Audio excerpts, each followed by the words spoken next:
ತಮ್ಮದೇ ಆದ ಗುರಿ, ಕನಸು, ಪ್ರತಿಭೆ ಇರುತ್ತೆ. ಸಮರ್ಪಕವಾದ ಯೋಜನೆ ರೂಪಿಸಿಕೊಂಡು ಅವುಗಳನ್ನು ಸಾಧಿಸಬೇಕು ಅಂತ ಗ್ರಾಮಾಂತರ ವಿಧಾನಸಭಾ ಕ್ಷೇತ್ರದ ಶಾಸಕರಾದ ಶಾರದಾ ಪೂರನಾಯ್ಕ ಹೇಳಿದರು. ಕೆಳದಿ ಶಿವಪ್ಪನಾಯಕ ಕೃಷಿ ಮತ್ತು ತೋಟಗಾರಿಕೆ ವಿಜ್ಞಾನಗಳ ವಿಶ್ವವಿದ್ಯಾನಿಲಯ ನವಲಯ ಕೃಷಿ ಮಹಾವಿದ್ಯಾಲಯದಲ್ಲಿ ಶುಕ್ರವಾರ ಆಯೋಜಿಸಿದ 10ನೇ ಅಂತರ ಮಹಾವಿದ್ಯಾಲಯಗಳ ಯುವಜನೋತ್ಸವ 2024-25 ಯುವ ಸವಿಷ್ಕಾರ ಕಾರ್ಯಕ್ರಮ ಉದ್ಘಾಟಿಸಿ ಅವರು ಮಾತನಾಡಿದರು. ವಿದ್ಯಾರ್ಥಿಗಳಿಗೆ ಈಗ ಗುರು ಇದ್ದಾನೆ. ತಮ್ಮದೇ ಗುರಿ ಇಟ್ಕೊಂಡದನ್ನು ಸಾಧಿಸುವ ಕಡೆ ಗಮನ ಹರಿಸಬೇಕು. ತಂದೆ ತಾಯಿಗಳು, ಶಿಕ್ಷಕರು ತಮ್ಮ ಮಕ್ಕಳು ಭವಿಷ್ಯ ಉಜ್ವಲ ಆಗಲಿ ಅಂತ ಕನಸುಕೊಂಡಿರ್ತಾರೆ. ಆ ನಿಟ್ಟಿನಲ್ಲಿ ಹೆಮ್ಮೆ ಪಡುವಂಥ ಸಾಧನೆ ಮಾಡಿ. ಹಲವಾರು ಕ್ಷೇತ್ರಗಳಲ್ಲಿ ಸಾಧನೆ ಮಾಡ್ಬೋದು. ಕೃಷಿಯಲ್ಲೂ ಸಹ ಉತ್ತಮ ಸಾಧನೆ ತೋರ್ಬೋದು. ವಿದ್ಯಾರ್ಥಿಗಳು ತಮ್ಮ ಕನಸು ಮತ್ತು ಗುರಿ ಸಾಧಿಸಲು ದೃಢ ಹೆಜ್ಜೆಗಳನ್ನು ಇಡಬೇಕು ಅಂತ ಹೇಳಿ ಪ್ರೋತ್ಸಾಹದ ಮಾತುಗಳನ್ನು ಆಡಿದರು.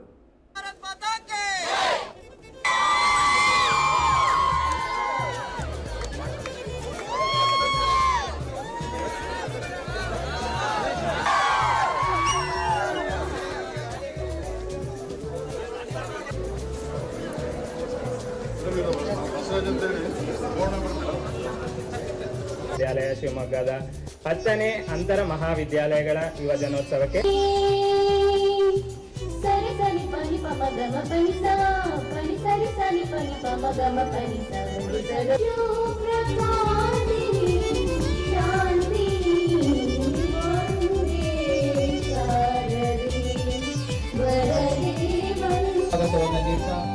ಈ ನಮ್ಮ ತೋಟಗಾರಿಕಾ ಮಹಾವಿದ್ಯಾಲಯ ಮತ್ತಲ್ಲಿ ಅತಿ ವಿಜೃಂಭಣೆಯಿಂದ ಅರಣ್ಯ ಮಹಾವಿದ್ಯಾಲಯ ಪೊನ್ನಂಪೇಟೆಯಲ್ಲಿ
ಈ ಶಿವಪ್ಪನಾಯಕರ ಹೆಸರಿನಲ್ಲಿ ಪ್ರಾರಂಭ ಆಗಿರ್ತಕ್ಕಂಥದ್ದು ನಮ್ಮ ಶಿವಮೊಗ್ಗ ಜಿಲ್ಲೆಗೆ ಒಂದು ಹೆಮ್ಮೆ ತರ್ತಕ್ಕಂಥದ್ದು.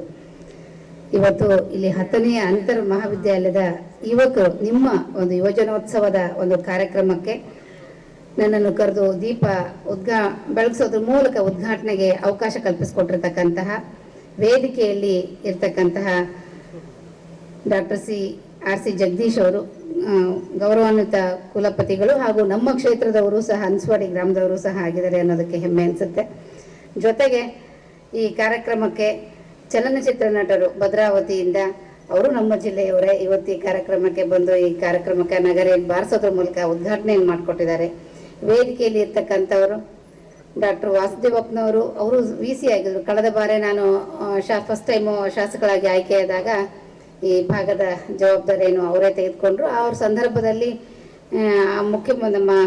ಮುಖ್ಯವಾಗಿ ಈ ಭಾಗದ ಜವಾಬ್ದಾರಿಯನ್ನು ಸನ್ಮಾನ್ಯ ಕಾಗೋಡ್ ಸರ್ ಅವರು ಜವಾಬ್ದಾರಿ ತೆಗೆದುಕೊಂಡು ಇದನ್ನ ಜಾಗವನ್ನು ಅನಂತಪುರದಲ್ಲಿ ನಿಗದಿಪಡಿಸಿಕೊಟ್ರು. ಇವತ್ತು ಆ ರೀತಿಯಲ್ಲಿ ಅಲ್ಲಿಯೂ ಸಹ ಅಭಿವೃದ್ಧಿಯನ್ನು ಆಗ್ತಾ ಇದೆ.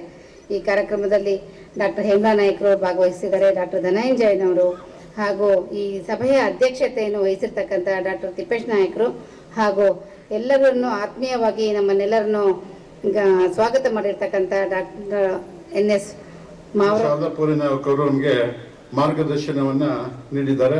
ಯಾಕೆ ಈ ಭಾಗದ ವಿಧಾನಸಭಾ ಸದಸ್ಯರು.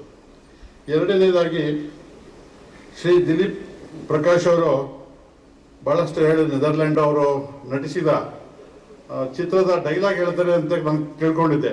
ಆಮೇಲೆ ಆಡ್ತಾರೆ ಗೊತ್ತಿಲ್ಲ, ಆಮೇಲೆ ಮಾಡ್ತಾರೆ ನಿಮ್ಮೆಲ್ಲ ಒತ್ತಾಯದ ಮೇರೆಗೆ. ಕರ್ಕೊಂಡು ಬರೋದಿಲ್ಲ ನಮ್ಮ ಮಕ್ಕಳಿಗೆ ಇನ್ಸ್ಪಿರೇಷನ್ ಆಗಲಿ ಅಂತ.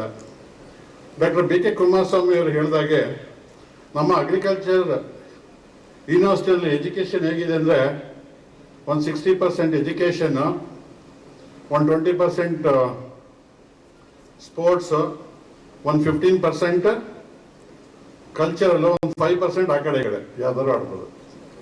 ಸೊ ಎಲ್ಲ ಒಟ್ಟು ಸೇರಿ 100% ಆಗುತ್ತೆ. ಬಟ್ ಏನಾಗಿದೆ ಅಂದರೆ overall development of the ಸ್ಟೂಡೆಂಟ್ಸ್ನ ಯೂನಿವರ್ಸಿಟಿಯಲ್ಲಿ ಮಾಡಲೇಬೇಕಾಗುತ್ತೆ. Because all we are coming from the agriculture fraternity ಇರೋದ್ರಿಂದ ಪ್ರತಿಯೊಂದು ವಿಭಾಗಗಳಲ್ಲೂ ನಾವು ಎಕ್ಸೆಲ್ ಆಗಬೇಕಾಗ್ತದೆ.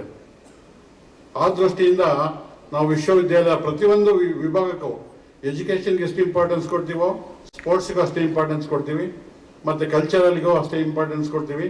ಪ್ರತಿಯೊಂದನ್ನು ಸಹ ಬಹಳ ನಿಷ್ಠೆಯಿಂದ, ಜಾಗರೂಕತೆಯಿಂದ ಎಲ್ಲ ಕಾರ್ಯಕ್ರಮಗಳನ್ನು ನಾವು ವಿಶ್ವವಿದ್ಯಾಲಯದಲ್ಲಿ ಆಯೋಜನೆ ಮಾಡ್ತೀವಿ. ನಮಗೆ ವಿಶ್ವವಿದ್ಯಾಲಯಕ್ಕೆ there are 2 clients. One is farmers, we are cater to the need of the farmers, ಭಾಳ ಯಶಸ್ವಿ ಮಾಡ್ತಾ ಇದ್ದೀವಿ. ಎರಡನೇದು ವಿದ್ಯಾರ್ಥಿಗಳಲ್ಲಿರುವ ಎಲ್ಲ ಪ್ರತಿಭೆಗಳನ್ನು ಹೊರತೆಗೆಯುವುದೇ ವಿಶ್ವವಿದ್ಯಾಲಯದ ಮೂಲ ಕರ್ತವ್ಯ. So all are having 46 chromosomes. ಯಾರಿಗಾರು 47 ಇದೆಯಾ? ಇಲ್ಲ. But the sequence is different. It means that everybody is having their own talents.